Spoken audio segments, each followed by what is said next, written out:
Okey, kalau untuk kalkulator biasa ni boleh juga. Cuma dia kena berhati-hati sikit lah. Kan? Sebab nak tulis macam ni kena tulis betul-betul.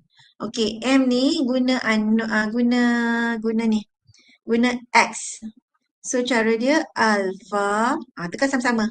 Untuk kalkulator ni untuk kalkulator yang hitam tu.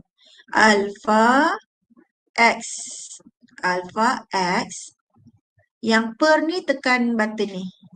Tekan button ni. Dan bawah tu ada bracket. So bracket 24 per 60 tutup kurungan. Okey. Dan kita nak buat sama dengan kan? So alpha cal dia kat sini. C-A-L-C. Tekan alpha dulu baru tekan sini. Cal. Lepas tu masukkan 45. Dan tekan shift cal. Lepas tu sekali lagi. Dia beza sikit dengan kelas Swiss tadi. Kena tekan sekali lagi. Shift cal. Dia bagi jawapan M sama dengan. Di sini dia bagi X. Tapi sebenarnya M lah. M sama dengan 18. Boleh